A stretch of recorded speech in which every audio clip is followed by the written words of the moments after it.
बॉलीवुड एक बहुत बड़ी फिल्म इंडस्ट्री है, लेकिन अब हमारी फिल्म इंडस्ट्री पहले जैसी नहीं रही। सिर्फ मेल एक्टर ही नहीं, फीमेल स्टार्स भी बॉलीवुड में राज कर रही हैं। करीना कपूर खान और दीपिका पादुकोण जैसी एक्ट्रेसेस आजकल अपने काम की वजह से एक अलग मुकाम हासिल कर चुकी हैं, जिसके लिए उन्हें अच्छी खासी फीस भी मिलती है। कुछ टाइम पहले ही पता चला है कि कंगना रनौत बॉलीवुड में सबसे ज्यादा फीस लेने वाली एक्ट्रेसेस बन गई हैं। उनकी film Manikarnika the Rani of Jhansi के लिए उन्हें दीपिका, प्रियंका, यहाँ तक कि करीना से भी ज्यादा फीस दी गई है। वैसे ये हैरानी की बात नहीं कि कंगना अब अपनी फिल्मों के लिए सबसे ज्यादा फीस लेने वाली बॉलीवुड एक्ट्रेसेस बन गई हैं। उन्हें अपनी film Manikarnika the Rani of Jhansi के लिए 14 करोड़ रुपए की फीस मिली है, जो 25 जनवरी 2019 को रिलीज होने के लिए तैयार है। कंगना ने फिल्म गैंगस्टर के साथ बॉलीवुड की शुरुआत की और फिर फैशन, तनु वेड्स मनु, क्वीन और तनु वेड्स मनु रिटर्न्स जैसी सुपर हिट फिल्में की। उन्होंने बॉक्स ऑफिस पर बिना किसी बड़े एक्टर या स्टार के अपनी फिल्मों में काफी अच्छा प्रदर्शन किया।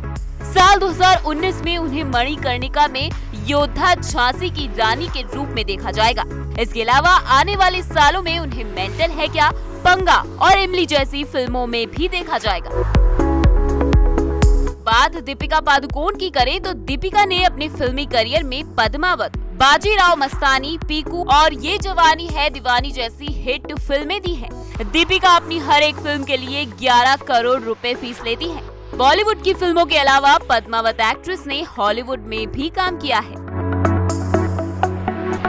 प्रियंका चोपड़ा, फिल्म इंडस्ट्री में एक ऐसा वक्त भी था जब देसी गर्ल कंगना से ज्यादा फीस लिया करती थी, लेकिन अब वक्त बदल गया है। Film the sky is pink के लिए प्रियंका को 12 करोड़ रुपए मिलेंगे। प्रियंका ने फिल्म हीरो के साथ अपनी शुरुआत की और अंदाज, मुझसे शादी करोगी, बर्फी, फैशन, बाजीराव मस्तानी और मैरी कॉम जैसी फिल्मों के साथ बॉलीवुड में अपनी एक अलग पहचान बनाई। आजकल प्रियंका बॉलीवुड से ज्यादा हॉलीवुड की तरफ अपना ध्यान बनाए हुए हैं।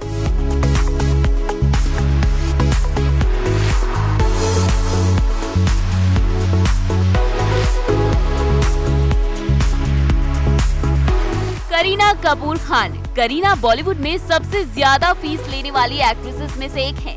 उन्होंने वीरे दी वेडिंग फिल्म के लिए 11 करोड़ रुपए लिए। करीना ने साल 2000 में फिल्म रिफ्यूजी के साथ अपनी एक्टिंग की शुरुआत की और कभी खुशी कभी गम, हीरोइन, चमेली, ओमकारा और जब वी मेट जैसी फिल्मों ने उन्हें बना दिया बॉलीवुड स्टार। कैटरीना कैफ, कैटरीना भी बॉलीवुड में सबसे ज्यादा फीस लेने वाली एक्ट्रेसेस में से एक है। उन्होंने भारत के लिए 9 करोड़ रुपए की फीस ली है। कैटरीना ने फिल्म बूम के साथ बॉलीवुड में अपनी शुरुआत की और बाद में नमस्ते लंदन, धूम 3, एक था टाइगर, टाइगर जिंदा है से बन गई वो सबकी पहली पसंद। तो ये तो थी हमारी बॉलीवुड की कुछ ऐसी एक्ट्रेसेस जो गिनी जाती हैं हाईएस्ट पेड एक्ट्रेसेस की लिस्ट में। लेकिन इन सबको पछाड़ते हुए इस बार कंगना ने बाजी मारी है और बन गई है वो बॉलीवुड की हाईएस्ट पेड एक्ट्रेस।